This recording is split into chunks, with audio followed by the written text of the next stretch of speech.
Good day, and thank you for your time. My name is Jaydan Roseborough, and this is going to be part 3 into the deep dive, the story of David. Now, the previous 2 parts are kind of marred with the dark ages of the children of Israel. I would say that the last verse of Judges truly describes that point in time in the kingdom perfectly. It says, "In those days there was no king in Israel, and every man did that which was right in his own eyes." And that's Judges chapter 21, verse 25, the last verse in Judges. We talked about Judges chapter 19, 20, and 21 in the first part and how much of a horror story that was. And at the very end of that, I proposed that it was because of the corruption in the priesthood. And in part 2, we talked a little bit more about that corruption that was going on in the priesthood. And we also talked about the start of the career of Samuel.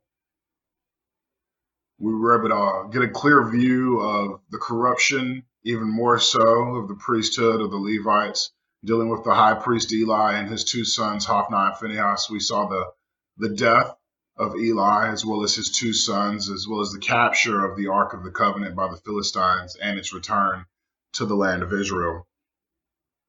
I talked to you about how I wouldn't necessarily say that the Israelites at this point in time were a nation, but they were more of a collection of tribes or states that did not have a lot of unification. The only time you really saw them coming together is when they were fighting each other in the Civil War, where they almost exterminated a tribe, brought them down to 600 men, and when they were finally dealing with a huge outside presence called the Philistines. Now that we've made it past that point, I'd like to talk about the career of Samuel. And when we talk about Samuel's career, it's mainly summarized in 1 Samuel chapter 7. Once you get to 1 Samuel chapter 8, you're dealing with the tail end of Samuel's career. Now, the things that Samuel is really known for are the reforms that he brings to the priesthood. And we've been informed already when we deal with Samuel's conception as well as Samuel's calling, that Samuel is one of those people who hears directly from God. And it's amazing that these 2 books, 1 Samuel and 2 Samuel, the only reason that they're split up in that way is because of the scroll length when they translated it at that point in time. It's amazing that most of his career can be really skimmed through because most of his career happens in 1 Samuel chapter 7. Once you get to 1 Samuel chapter 8, you're really dealing with the tail end of his career. As a matter of fact, if you go and you read 1 Samuel chapter 8, verse 8, the first verse says, "And it came to pass when Samuel was old, he made his sons judges over Israel." So his whole career, almost everything that he does, is summarized in 1 Samuel chapter 7. Now, that doesn't mean that he does not have many highlights on the rest of this book, because he does. But when we talk about Samuel and the majority of his lifespan and what he does while he's alive, we're talking about 1 Samuel chapter 7. So let's go right into that. To lay a little bit of background, we should know that 1 Samuel chapter 6, as we talked about last time, that the Philistines dealt with the Ark of the Covenant, that there was many plagues breaking out, that there was a lot of death going on, as well as a lot of disease that they were dealing with. And they finally returned the Ark of the Covenant through unconventional means to the land of Israel. The men of Beth Shemesh are the ones who the Ark stops in their land at their border. It lets us know that they sacrificed the cows that were pulling the cart that had the Ark of the Covenant on it. And before that chapter ends, it lets us know that the men of Beth Shemesh also look into the Ark of the Covenant, and that results in plagues breaking out amongst them. They have to sanctify somebody or bring in a group of Levites to make sure that the Ark is handled in the right ways, because even they mention that who can deal with this powerful God? And then we get into 1 Samuel chapter 7. And it lets us know in verse 1, it says, "The men of Kiriath Jearim came and fetched up the ark of the Lord and brought it into the house of Abinadab in the hill, and sanctified Eleazar his son to keep the ark of the Lord." These were the men that in the previous chapter 1 Samuel chapter 6, the men of Beth Shemesh, these were the men that they called to deal with the Ark of the Covenant. And the men of Kirath Jearim were Levites, and we talked about the responsibilities of the Levites and how important the priesthood was in Israel. It says in verse number 2, and it came to pass, while the ark abode in Kirath Jearim, that the time was long, for it was 20 years, and all of the house of Israel lamented after the Lord. And Samuel spoke unto all the house of Israel, saying, if you do return unto the Lord with all your hearts, then put away the strange gods and Ashtaroths from among you, and prepare your hearts unto the Lord, and serve him only. He will deliver you out of the hands of the Philistines. I'm going to kind of stop right there and dive into this part. So it lets us know that the Ark of the Covenant, chapter 6, it let us know it spent about 7 months in the land of the Philistines. But after that, once it came to Beth Shemesh, and the men of Kirath Jearim came, and they sanctified Eleazar to be the one to take care of the ark, that it stayed in that place for another 20 years. Now, when we saw Samuel in 1 Samuel chapter 5 and 1 Samuel chapter 6, he was just beginning his career in Israel. And so it skims by 20 years in this chapter of 1 Samuel chapter 7. It's describing what goes on during 20 years of Samuel's career. That should be made known that a lot of times in the Bible, when it mentions timelines at the very beginning of a chapter, during that chapter, it's covering what's going on in that timeline. And this is just from one chapter to another, 20 years is covered. So once again, it is very easy to skim over and skim past the career of Samuel. But it also lets us know that Israel as a whole nation after the Ark of the Covenant was gone, that they lamented after the Lord, that they cried out, that they showed sadness, that they showed that they wanted forgiveness. And then Samuel instructs them in how they should be forgiven by the Lord. He lets them know that they need to put away their strange gods, their Ashtaroths, from amongst them. And when you go and you look up the goddess, because it was a goddess named Ashtaroth, she was mainly the goddess of fertility, the goddess of love, which later turned into the goddess of Aphrodite in the Roman Empire. And we see that the children of Israel are serving different gods than when they were supposed to. It didn't really let us know this previously, but if you go and you look in the book of Judges, that was one of the continual sins that Israel was continuing to do, to turn away from God and turn towards Baal, the worship of Baal, or sun gods, as well as the worship of Ashtaroth, the goddess of fertility, and that they were performing sacrifices unto these gods that were very unconventional sacrifices. As a matter of fact, one of the key sacrifices that you would make to these gods is you would sacrifice your children unto them. And Samuel lets the people know that, yes, you are repentant, but first, you need to put away these gods that you have put before the Lord that you were supposed to be serving. And once again, we talked about in part 2 about the children of Israel being sort of a human experiment of what do you get when you have a people who serve one God and follow along the laws and the guidelines that that God has given them. It lets them know in Deuteronomy, when Moses speaks to the people before they go into the promised land, he tells them that if you follow God, basically you will be prosperous. If you don't follow God and you serve other gods, the Baals and Ashtaroths, Moses even tells them there that you will fall into the hands of your enemies. And so the people are upset because they're in the hands of the Philistines. Basically, they're having to serve them, be vassal states unto them, which means they're having to hand over the food that they're making. They're having to go out of their way to please the Philistines. And Samuel tells them, the same as Moses told them, to put away the foreign gods, the strange gods that they have before them, and to serve the Lord God only, to have a monotheistic approach to their life. And it lets us know that the children of Israel, that they do just this. It says in 1 Samuel chapter 7, verse number 5, and Samuel said, gather all of Israel to Mizpah, and I will pray for you unto the Lord. And they gathered together to Mizpah and drew water and poured it out before the Lord, and fasted on that day, and said there, we have sinned against the Lord. And Samuel judged the children of Israel in Mizpah. So I mentioned before that you don't really see the children of Israel gathering together as a nation. That in Judges, at the very last chapter, it speaks about, very last chapter, very last verse, it speaks about their disunity. And it lets us know that people are just doing what is right in their own eyes. And the reason this is because of the corruption that's happening in the priesthood.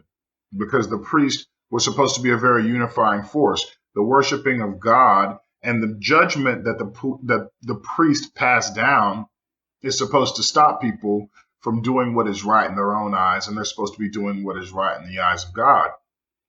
Now, finally, we see the people gathering together to do something besides fight each other or fight a huge outside force off. They're gathering together to worship God, as they should have been.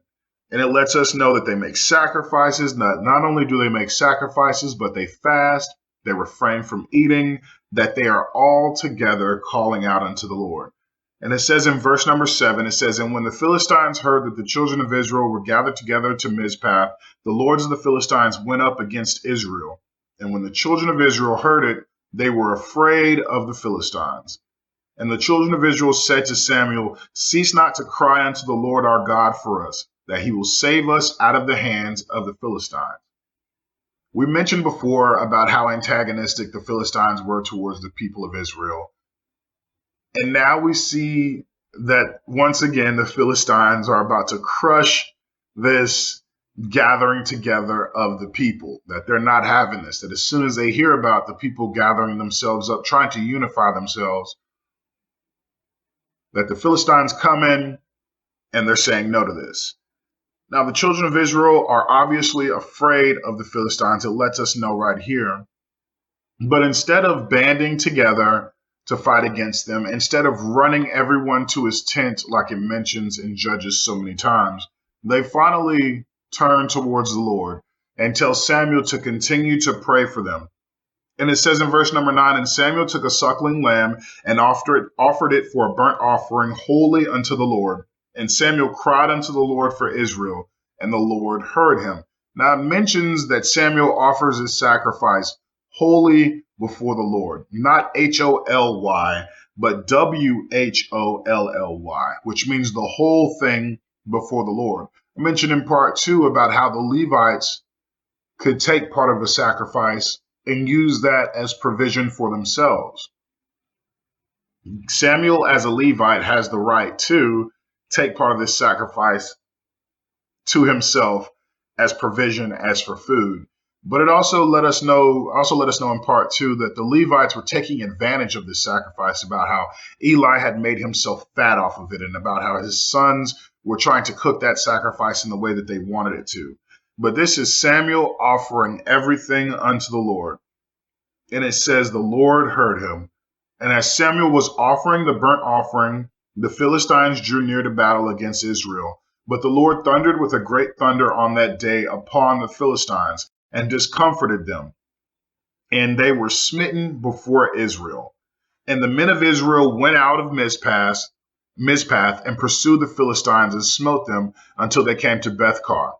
And Samuel took a stone and set it between Mizpah and Shin, and called the name of it Ebenezer, saying, Hereto hath the Lord helped us. So the Philistines were subdued, and they came no more into the coast of Israel. And the hand of the Lord was against the Philistine all the days of Samuel. And the cities which the Philistines had taken from the Israelites were restored to Israel, from Ekron even unto Gath, and the coast thereto did Israel deliver out of the hands of the Philistines. And there was peace between Israel and the Amorites.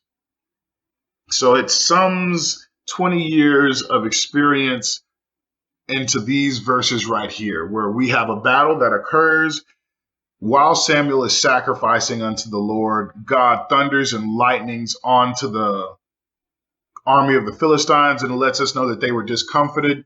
The last time it mentions that they were discomforted, it let us know that they spoke to themselves and said, Rise up as men, O ye Philistines. The last thing you want to do is serve these Israelites. We don't see that happening this time. We see the children of Israel basically chasing them down and routing them, taking their army out. And then it proceeds to let us know that the whole career of Samuel God defeated the Philistines all of the days of Samuel, and that there were many cities that were restored unto the children of Israel. And so it goes and lets us know how bad Israel was doing against the Philistines, to the point where they were losing whole cities unto them. They had to turn over this territory after they lost. And now they're finally getting that stuff back. It's finally being restored to them. And it also lets us know that Israel had peace with another neighboring country called the Amorites. Then in verse 15 it says, "And Samuel judged Israel all the days of his life. And he went from year to year in circuit to Bethel and Gilgal and Mizpah, and judged Israel in all of those places. And he returned to Ramoth, for there was his house, and there he judged Israel, and there he built an altar unto the Lord." Now in these three verses, we get a view of one of the most important things that Samuel did. It lets us know that Samuel went on a circuit between three different cities, between Bethel, Gilgal, and Mizpah. And it even lets us know that he went home, which was where he built his house in Ramoth, and there he judged Israel in all four of these different places. We talked about in part 2 about how one of the most important responsibilities for the Levites was that they were supposed to judge conflicts between the people of Israel, that they were supposed to interpret the law, the word of God, to the people of Israel. And we also talked about how the previous priesthood under Eli and under his sons was not doing this, about how they were very, very corrupt. Samuel is not corrupt. Samuel is going around and making sure that the job of the Levites and the priesthood are being done. And while he's making these circuits, you have to realize that he is also reforming the priesthood, making sure that the other priests are doing what they're supposed to do, making sure that everyone is following the law the way that it's supposed to be following the law. The same way that it mentions earlier in this chapter about how he lets the children of Israel know, you need to put away these Baals, you need to put away these Ashtaroths, these strange gods that you have before you. Samuel is going around in this circuit, making sure that people are doing exactly that. And for these 20 years, he is continuing to do this. Even when he goes to his house, it says that he builds an altar unto the Lord. So once again, not only is he handling the sacrifice, but he's also judging the people, and he's making sure he's doing it in a righteous and in a holy manner. And God is blessing the people because of this.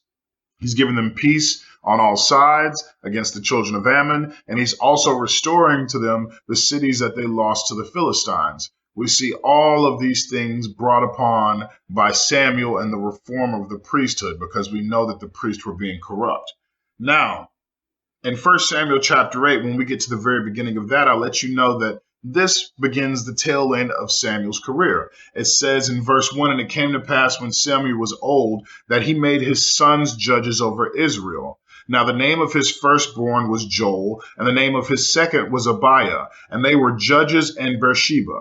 It says, "And the sons of Samuel walked not in his ways, but turned aside after lucre, and took bribes, and perverted judgment." It says in verse 4, "Then all the elders of Israel gathered themselves together and came to Samuel unto Ramoth." And we know that Ramoth is Samuel's home. "And they said unto him, Behold, thou art old, and thy sons walk not in thy ways. Now make us a king to judge us like all of the nations. But the thing displeased Samuel when they said, Give us a king to judge us. And Samuel prayed unto the Lord." Now, before I get into what Samuel prayed, let's go and let's look back on this. So Samuel's career is, he's old. He's trying to retire. He places his sons in charge, and they're ruling not really ruling, but judging in a different city. And it lets us know about the characteristics of Samuel's sons, and it's not telling us a good story about them. Now, one of the things that it doesn't say about Samuel's sons is it doesn't call them sons of Belial, the same thing it calls Eli's sons. So even though Samuel's sons are turning after lucre and taking bribes, it does not mention the depth of depravity that Eli's sons had fallen into. It does tell us that they are not good, but it doesn't tell us that they are truly evil. And it lets us know that since Samuel's sons are not like Samuel, since they are not pure and honorable, that this causes the people, all of the elders of Israel, come together, and they go to Samuel's house and they ask him for a king. Specifically, it lets us know right here that it's because Samuel's sons are not doing what they're supposed to do. Now, I want to go back, as I did before, into Deuteronomy chapter 17. Because when you go back and you look at here, you're dealing with Moses talking to the people before they go into the land of Canaan or into the promised land. And he says in verse 14, Deuteronomy 17, verse 14, it says, when you enter the land the Lord God is giving you, and you have taken possession of it and settled of it, and you say, let us make a king over us like all the other nations, be sure to appoint a king over you, the Lord your God chooses. Now, when we deal with Deuteronomy 17, dealing with verse 14, we're showed that the provision for a kingship has been provided, and even Moses is letting the people know the exact same situation that Samuel's dealing with, that this situation is going to come up, and this is how it's going to look. And when that happens, this is how they need to handle it. It says, be sure to appoint a king over you, the Lord your God chooses. He must be from among your fellow Israelites. Do not place a foreigner over you, one who is not an Israelite. The king, moreover, must not acquire a great number of horses for himself, or make the people return to Egypt to get more of them, for the Lord has told you, you are not to go back that way again. He must not take many wives, or his heart will be led astray. He must not accumulate large amounts of silver and gold. When he takes the throne of his kingdom, he is to write for himself a scroll, a copy of this law, taken from that of the Levitical priest. It is to be with him, and he is to read it all the days of his life, so that he may learn to revere the Lord his God, and follow carefully all the words of his law and his decrees, and not to consider himself better than his fellow Israelites, and turn from the law to the right or to the left. Then he and his descendants will reign a long time over his kingdom in Israel.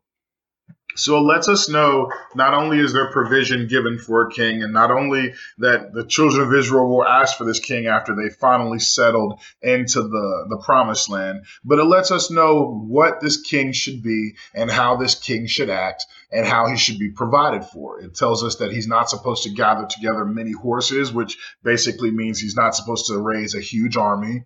It lets us know he's not supposed to take the people back to Egypt, because they're not supposed to go back that way. The Lord had decreed it. It lets us know he's not supposed to take together many wives, and it says he's not supposed to have many wives because his heart will be turned. And it also lets us know that he's not supposed to have huge amounts of gold and huge amounts of silver. And also, last but not least, he's supposed to take this law, the Levitical law, have a scroll of it, and he's supposed to read that every single day, so that he does not turn from the law to the right or to the left.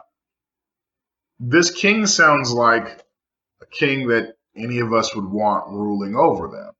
He sounds like a good man. He sounds like a good person. It also mentions in there that he's not supposed to look at himself as better than any of his fellow children of Israel. Like, these are qualities and these are traits that who would say no to this? Nobody would. And it lets us know that if he does this, that he will rule for a very long time. So when the children of Israel are coming to Samuel and they're asking him for a king, we have to realize that the provision for a king has already been placed in the law of the children of Israel. And Moses let us know when they were going to ask for this. But it lets us know that Samuel, when he hears about this, that he's very, very troubled. Actually very displeased. And it says in verse 6 of 1 Samuel chapter 8, but the thing displeased Samuel when they said, give us a king to judge us. And Samuel prayed unto the Lord.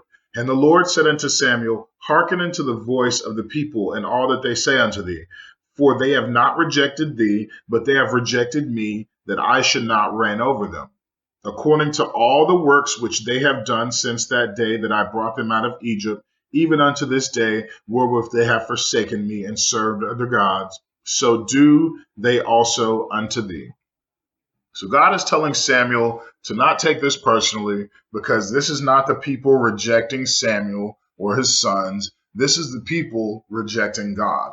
And this is God using Samuel as a medium of some sort to show us how God feels when the people are telling God that they want a king and that they don't want God to rule over them. This displeasure that Samuel feels, this hurt that Samuel feels, is the same hurt that God feels. And God takes it all the way back to Egypt. He says that they've been doing this since I brought them out of Egypt, and that they've been doing this when they went and they served other gods. And that this hurt that Samuel is feeling, this rejection that Samuel is feeling, is the same rejection, the same hurt that God has felt whenever the people have rejected him. Now, it also lets us know that in verse 9, 1 Samuel chapter 8, it says, "Now therefore hearken unto their voice, howbeit yet protest solemnly unto them, and show them the manner of the king that shall reign over them." And Samuel told all the words of the Lord unto the people that asked of him a king. And he said, "This will be the manner of the king that shall reign over you.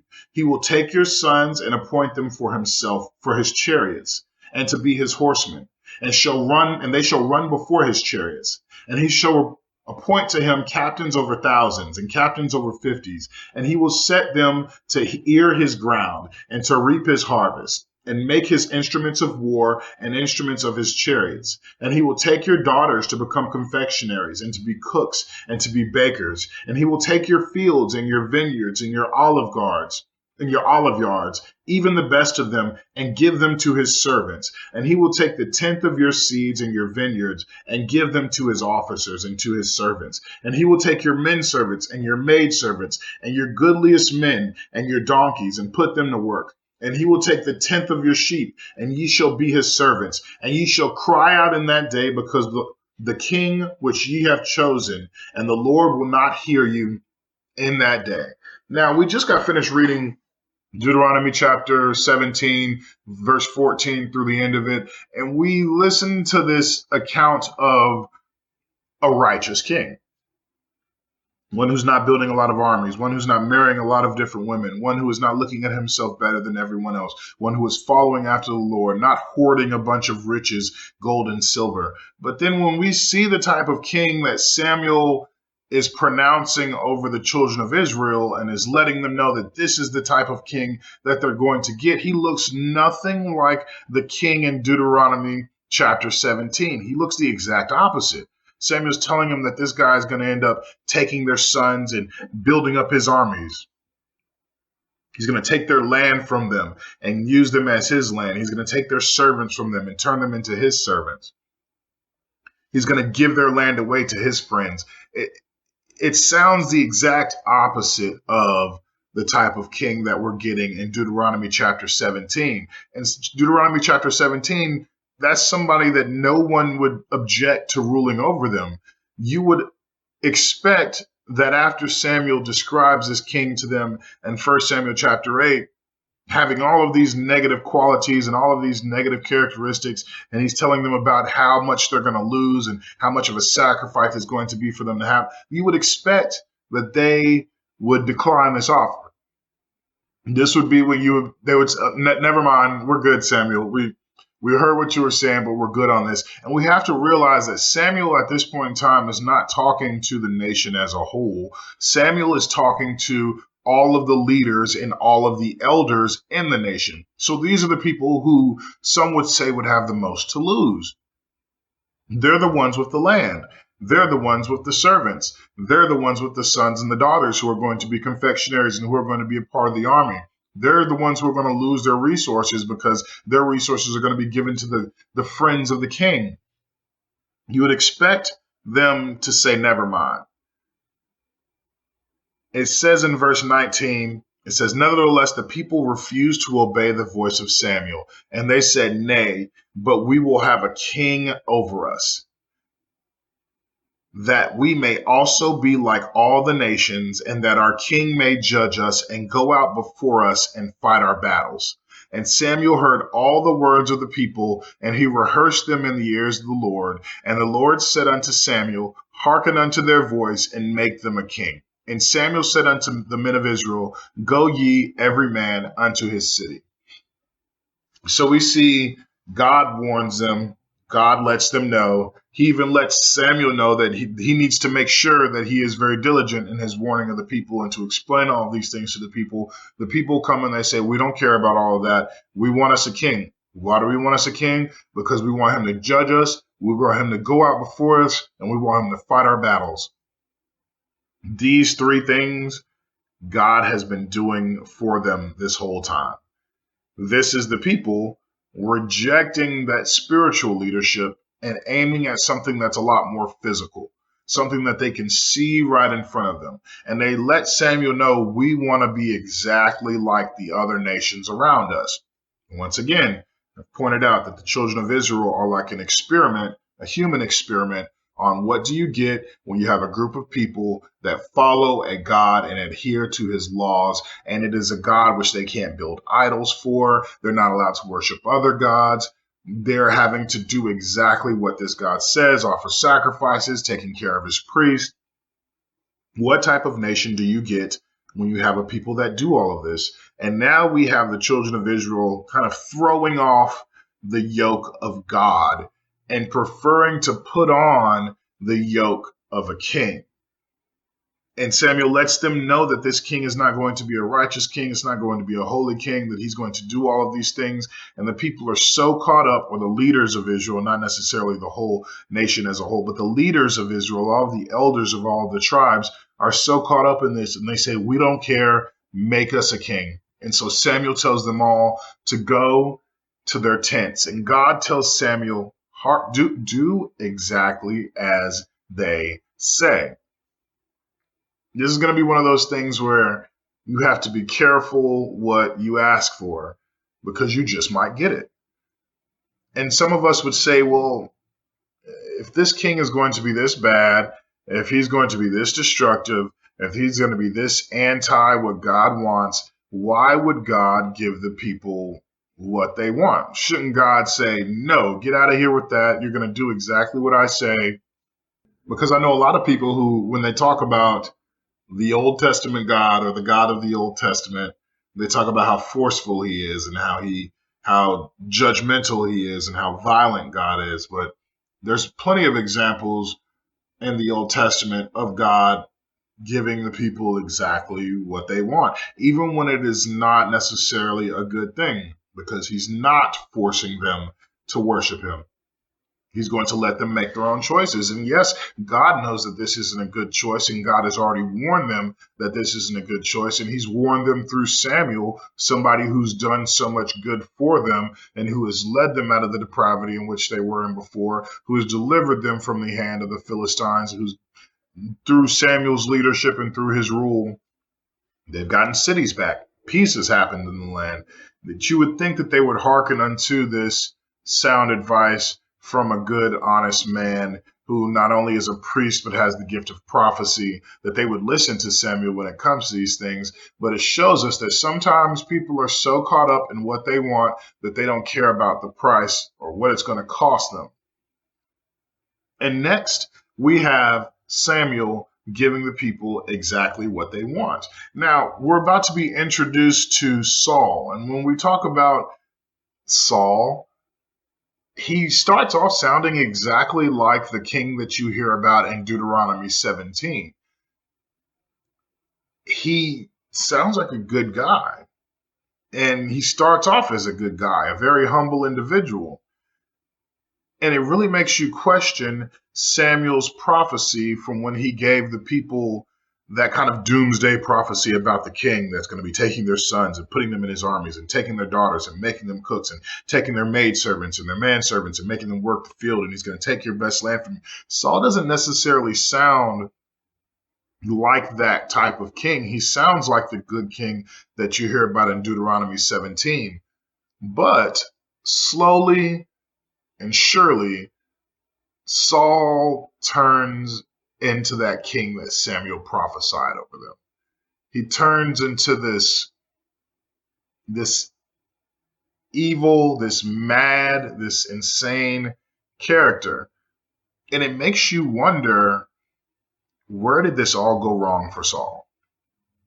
He's really one of those tragic stories of someone who starts off wonderful with the best intentions, but ends up in the depths of depravity, ends up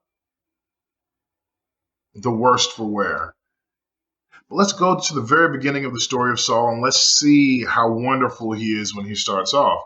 It says in 1 Samuel chapter 9, it says in the very first verse, "Now there was a man of Benjamin whose name was Kish, the son of Abiel, the son of Zehor, the son of Beachoth, the son of Apathai, a Benjamite, a mighty man of power. And he had a son whose name was Saul, a choice young man, a goodly. And there was not among the children of Israel a goodlier person than he. From his shoulders and upward, he was higher than any of the people." So we're given a background of Saul and his father, and it gives us a physical appearance of Saul, but not only a physical appearance, it lets us know some character traits of Saul. It lets us know that there are none in the country who are as goodly or who are good in heart as Saul is. And it also lets us know that he is head and shoulders higher than any of all the other people. Now, something that is very easy to skip over when we deal with Saul is that it lets us know that Saul is a Benjamite. Now, I ask you, from part 1 where we dealt with the tribe of Benjamin, what happened to the tribe of Benjamin in Judges chapter 20 and 21? They were almost exterminated by the rest of the tribes of Israel because they would not turn over some evil men that were in their tribe. So they were punished. There was a civil war. They were punished by the rest of the tribes.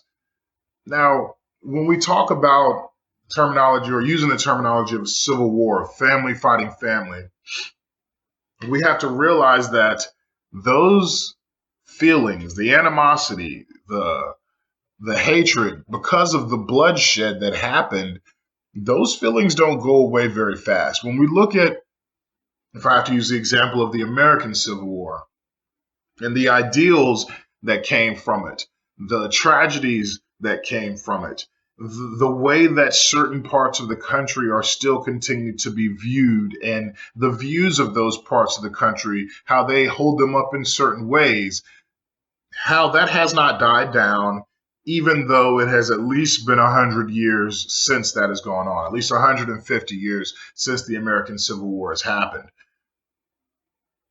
This has not been 150 years since the rest of the tribes tried to exterminate the tribe of Benjamin from what they would view as good reason. And they were exterminated all the way down to 600 people. Now, in the American Civil War, the South was devastated.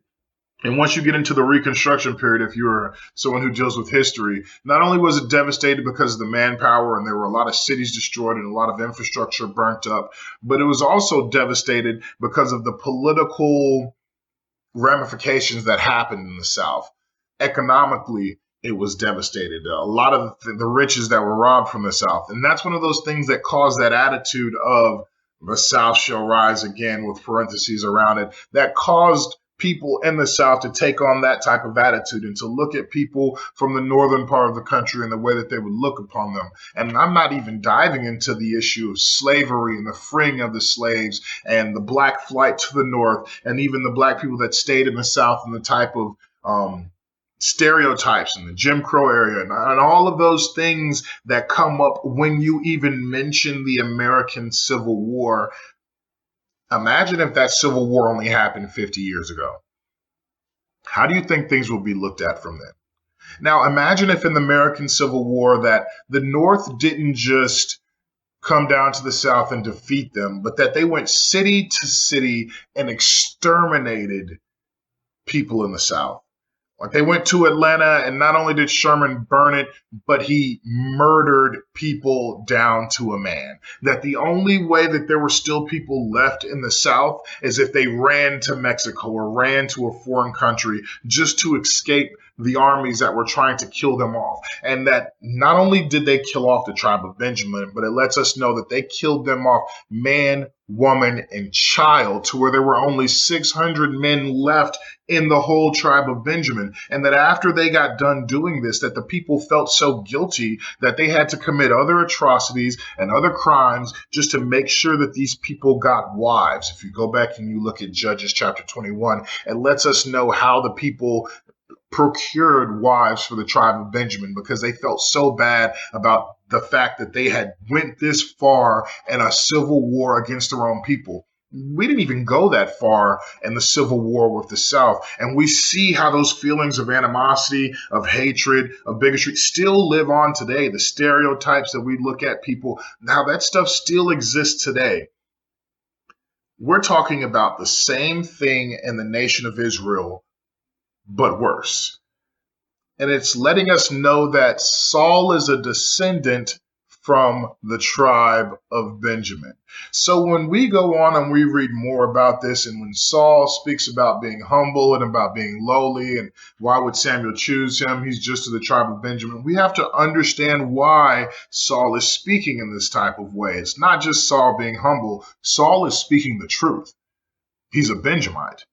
And everyone in the nation knows why the Benjamites have descendants from now. Who knows what kind of feelings of animosity from, oh man, the only reason the Benjamites have wives is because they were stolen. The only reason the Benjamites have wives is because a whole city was wiped off the map and they just took the virgins from that city. How many relatives from that city still exist in the nation of Israel? How many fathers were there of the women who were stolen to give to the Benjamites? How many of them are still around? How many of their brothers are still around? How do you think the rest of the nation looks at the tribe of Benjamin? The fact that they had to have a civil war against them, the fact that the tribe of Benjamin killed off about 35,000, 38,000 Israelites while this civil war was happening. These ripples do not just stop once a chapter ends in the Bible. They continue on. But this is who God prescribes as the first king of Israel, is a Benjamite. And it lets us know that in verse number 3 of 1 Samuel chapter 9, it says, "And the donkeys of Kish, Saul's father, were lost. And Kish said to Saul his son, Take now one of the servants with thee, arise and go and seek the donkeys. And he passed through Mount Ephraim and passed through the land of Shekilah, but they found them not. But then they passed through the land of Shalem, and they were there not. And he passed through the land of the Benjamites, but they found them not. And when they came to the land of Zorah, Saul said to his servant that was with him, Come and let us return, lest my father leave caring for the donkeys and take thoughts for us. And he said unto him, Behold, there is in this city a man of God, and he is an honorable man. All that he saith cometh surely to pass. Let us go thither, peradventure he can show us on our way that we should go. Then said Saul to his servant, But behold, if we go, what shall we bring the man?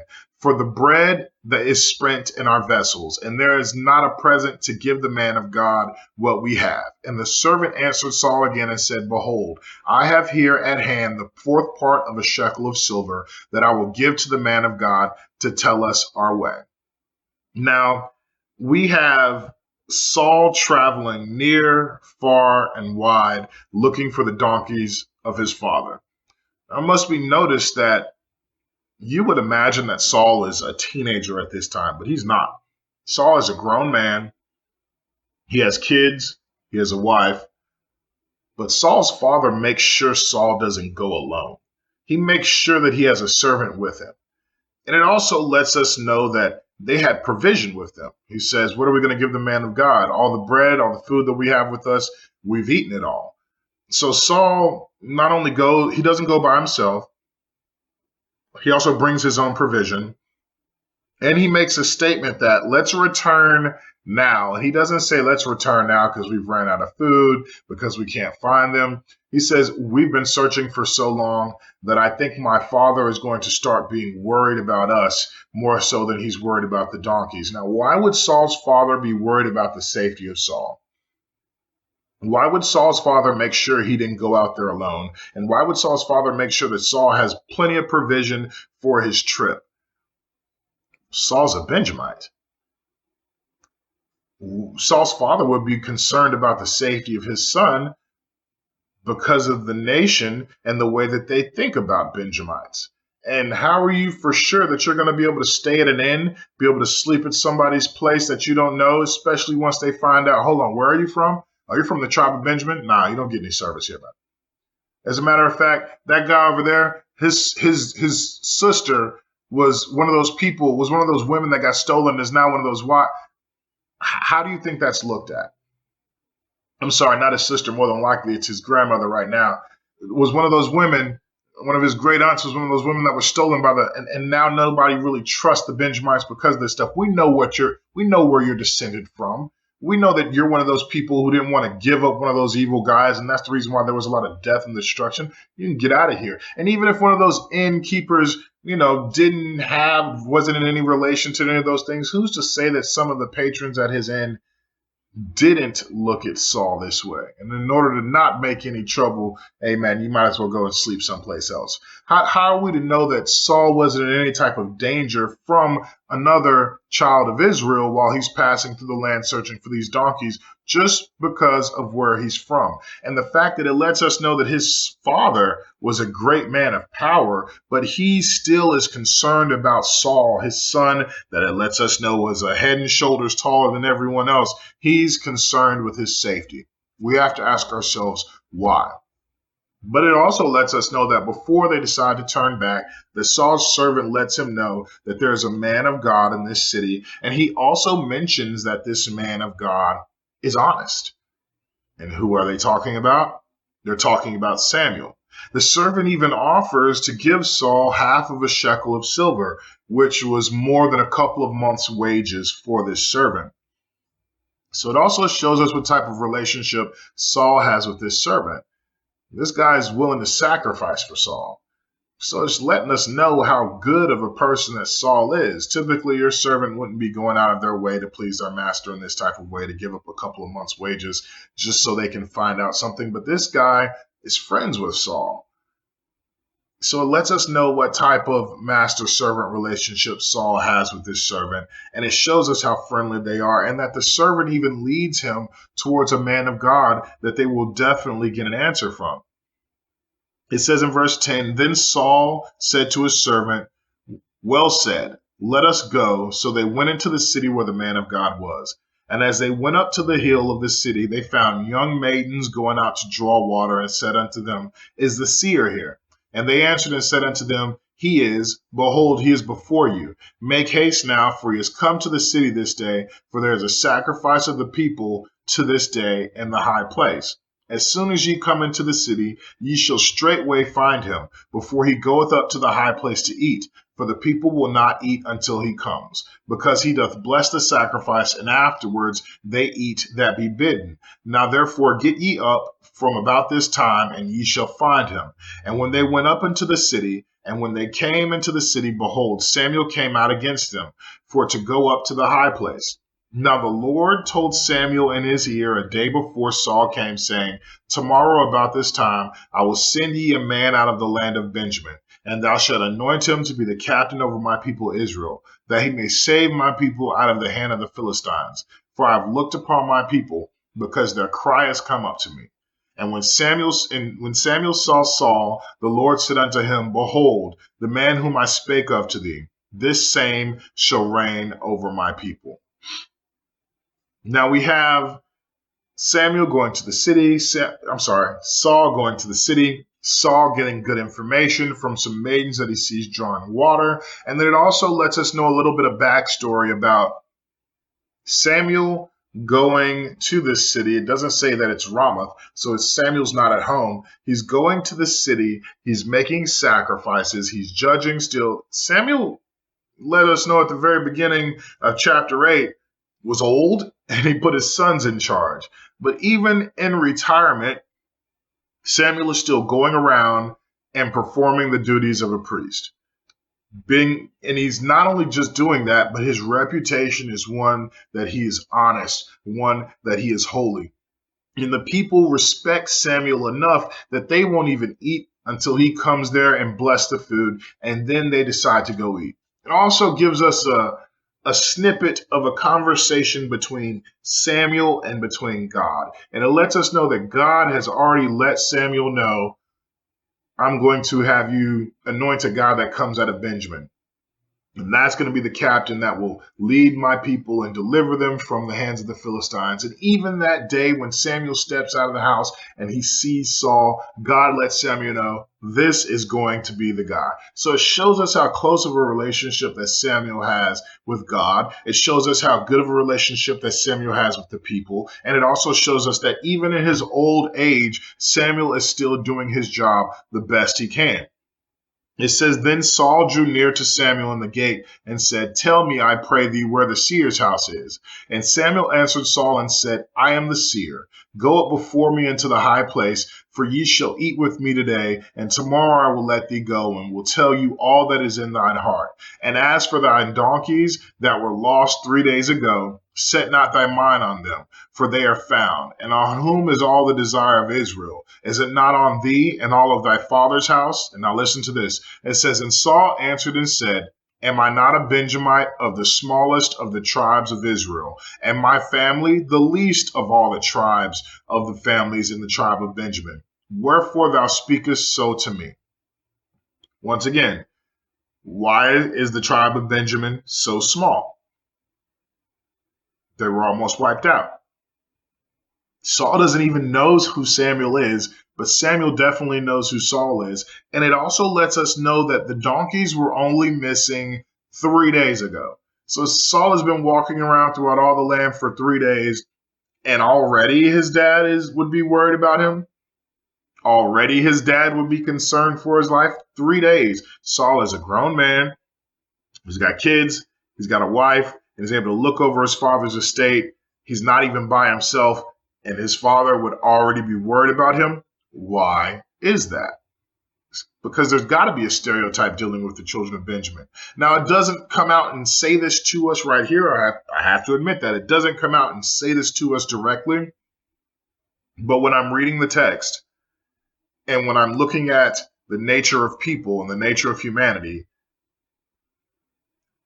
it makes me feel like it's common sense. That, of course, this is how it is. And when you look at yourself and you deal with your relationships between yourself and you think about how the nation looks at civil war and the way that we still hold on to this, it makes me think that this is common sense. And this was a civil war we had that, the thing, we like to think that brother was fighting against brother and family was fighting against family. That wasn't necessarily the case all the time in the Civil War. With Israel versus the tribe of Benjamin, that was definitely the case. It says in verse 22 of Samuel chapter 9, And Samuel took Saul and his servant and brought them into the parlor and made them sit in the chiefest place among them that were bidden, which were about 30 persons. And Samuel said unto the cook, Bring the portion which I gave to thee, of which I said unto thee, Set it by thee. And the cook took up the shoulder, that which was upon it, and set it before Saul. And Samuel said, Behold, that which is left, set it before thee and eat. For unto this time hath it been kept for thee, since I said, I have invited the people. So Saul did eat with Samuel that day.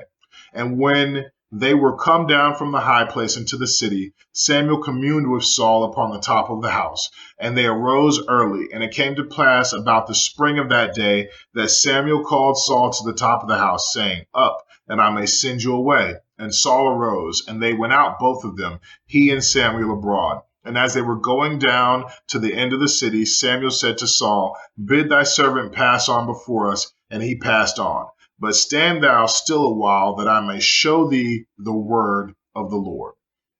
And Samuel took a vial of oil and poured it on his head, and kissed him, and said, Is it not because the Lord hath anointed thee to be captain over his inheritance? When thou art departed from me today, then thou shalt find 2 men by Rachel's sepulchre in the border of Benjamin at Zilzah. And they shall say unto thee, The donkeys which thou wentest to seek are found, and lo, thy father hath left the care of the donkeys, and sorroweth for thee, saying, What shall I do for my son? Then shalt thou go on forward from thence, and thou shalt come to the plain of Tabor, and there thou shalt meet 3 men going up to God to Bethel, one carrying 3 kids, and another carrying 3 loaves of bread, and another carrying a bottle of wine. And they shall salute thee, and give thee 2 loaves of bread, and thou shalt receive them of their hands. And that thou shalt come to the hill of God, which is in the garrison of the Philistines. And it shall come to pass, when thou shalt come thither to the city, that thou shalt meet a company of prophets going down from a high place, with psaltery, and with tablet, and with pipe, and with harp before them, and they shall prophesy. And the Spirit of the Lord shall come upon thee, and thou shalt prophesy with them, and shalt be turned into another man. And let it be, when these signs are come unto thee, that thou shalt do as occasion serve thee, for God is with thee. Now, we have Samuel at the beginning of this letting Saul know that he needs to come and eat with them. Saul goes and he eats with Samuel, and Samuel puts Saul, it says, in the chiefest seat, which means in the best seat possible in the place. The cook has set aside a portion of meat specifically for Samuel as a priest, because it was something special for Samuel. Samuel made the cook put that portion of meat in front of Saul, and made Saul eat that special portion of meat that was supposed to be meant for Samuel in front of about 30 other people. Then it says that Samuel spent the rest of that night talking to Saul, communicating with Saul, finding out more about Saul. And the very next morning, right before Saul leaves, Samuel tells Saul, tell your servant to go ahead a little bit more. I have more to tell you. And then Samuel goes into detail about what he tells Saul. Before he tells him this, though, it lets us know he anoints Saul with a whole bottle of wine. Now, I know when we're used to seeing people not a whole bottle of wine, a whole bottle of oil. I apologize. Now, I know when we're used to seeing people get anointed, quotation marks around that, with oil, we're used to seeing people get like a dab of oil onto their forehead, or, but Samuel empties out a whole bottle of oil all over Saul. Because this is the way that anointings worked back in this day. You couldn't hide yourself. You couldn't hide an anointing, especially after you were anointed, mainly because it was a very visual thing. And then Samuel goes into detail and walks through every single step of how Saul will come into this kingship, and how the Lord will be working into him, and how God's going to change Saul and turn him into a new man. When you talk about the story of Saul, this is what anybody would want to go through when you are being anointed king. God walking you out step by step by step, explaining exactly how everything is going to look, how everything is going to happen before you. And even then, at the end of it all, Samuel lets him know, look, as soon as all of this stuff happens and you see all of these signs, you just do what you feel like doing. He says, that thou do as occasion to thee, serve thee, for God is with thee. So basically, whatever you feel like doing, I want you to do it. So not only does he give you a step-by-step layout of everything that's going to happen, but then lets you know that as soon as all of this stuff happens, I want you to do whatever you feel like doing, because God will be with thee. If you didn't know that you were reading the Bible, you would think that this would be a fairy tale. That this guy, Saul, who leaves his father's house on a call to adventure to find these donkeys, ends up running into this mystical figure, Samuel, who gives him this prophecy and anoints him and tells him in secret about all of the steps in which he shall go through to be called forth king.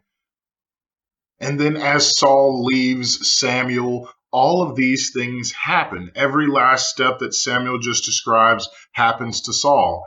And when he meets up with these prophets, it says he himself starts to prophesy. So much to the fact that everyone who knows Saul looks at him like, who is this guy? Is Saul also one of the prophets? And even his uncle, when they finally get back to Saul's father's place, asks Saul about what Samuel said to him. And Saul, this goodly man, this honest individual, this man who's head and shoulders taller than the rest of everyone, only tells his uncle about Samuel telling him that the donkeys had been found. He is so humble. He is so unexpected of this honor that has been given to him that he doesn't even tell his uncle about Samuel telling him that he's going to be the next king. He's not braggadocious. He's not prideful. He's such a goodly person. And it lets us know in 1 Samuel chapter 10, verse 17, that Samuel called the people together unto the Lord to Mizpah. So Samuel is bringing all of the people together again. And he says unto the people of Israel, thus saith the Lord God of Israel, I brought Israel out of Egypt and delivered you out of the hand of the Egyptians and out of the hand of all the kingdoms and them that oppressed him. We see Samuel coming out with this chastising mode. And ye have this day rejected your God, who himself saved you out of all your adversaries and your tribulations. And you have said unto him, nay, but set a king over us. You can imagine Samuel kind of speaking to them mockingly. Now therefore present yourselves before the Lord by your tribes and by your thousands. And when Samuel had caused all of the tribes of Israel to come near, the tribe of Benjamin was taken. And when he had caused the tribe of Benjamin to come near by their families, the family of Matra was taken, and Saul the son of Kish was taken. And when they sought him, he could not be found. Therefore they inquired of the Lord further, if the man should yet come thither. And the Lord answered, behold, he hath hid himself among the stuff. And they ran and fetched him thence. And when he stood among the people, he was higher than any of them from his shoulders and upward. And Samuel said to all of the people, see ye him whom the Lord hath chosen, that there is none like him among all of the people. And all of the people and said, God save the king. I'm sorry, let me read that again. And all of the people shouted and said, God save the king. It's almost, like I said, it feels like a fairy tale. Saul is so humble, so bashful, that even when Samuel brings all of the people together and tells them, this is the person who God has put over you, and he starts choosing among all of the people and rationing them out and portioning them out and brings Saul's tribe and Saul's family and finally calls for Saul, that Saul is hiding among the luggage. He doesn't even want to go out there to face this. He's not eager to take this position upon himself. And Samuel brings him out, puts him before the people. They realize how tall this man is. And even Samuel says, do you understand that there is no one like him amongst the tribe of Israel?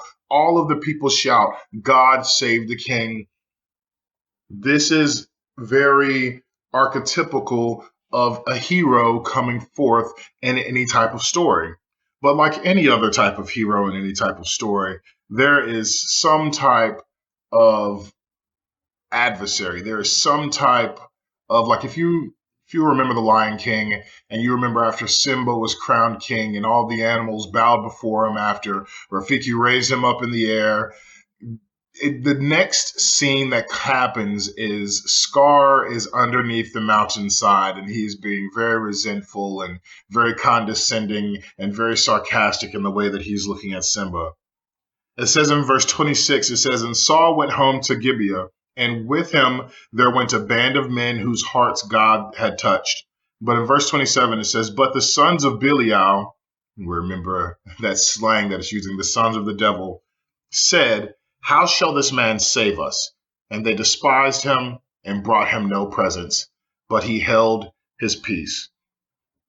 And I'll end my reading right there, and I'll try to wrap this up as best as I can.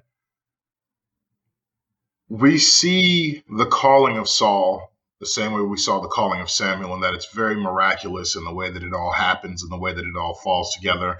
And we see this king that God has chosen for the people, and we see his mentality, and we see how humble and honorable he is, and how Samuel says there's no one in the whole nation who is like him, and how tall and handsome he is, and how it says he's such a goodly person.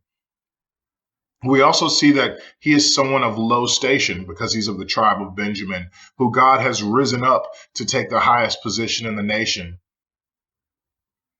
But we have to realize that when God gave Samuel the prophecy about the king that would be leading the children of Israel, that was not a good prophecy.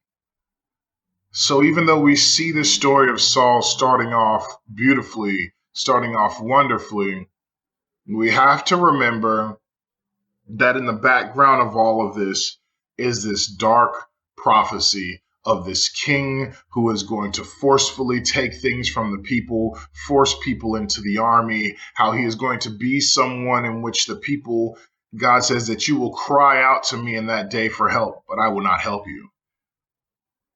That this is who Saul is going to become. How even though he's starting off wonderfully, we have this tinge of darkness that we can look forward to. Because Samuel is not only a priest, he's also a prophet. And he's the one who, it says, God told Samuel to kind of beseech the people, to really let them know that this is what was going to happen. And the people chose this anyway. And we see that when Samuel, right before he anoints Saul king, the way that he approaches the people and how he tells them that they have rejected God by choosing unto them a king, and how he goes all the way back to the point where he says, this is the same God that brought you out of Egypt, the same God that saved you from all of your adversaries, the same God that delivered you this land that you now live in, and you have rejected him and have chosen to yourself a king. So even though this is a beautiful start to this career of Saul, we have this dark prophecy in the background. And it's very true, because Saul ends up going crazy. He ends up going mad. And there's a lot of theories and there's a lot of questions why, and we'll get into that next time.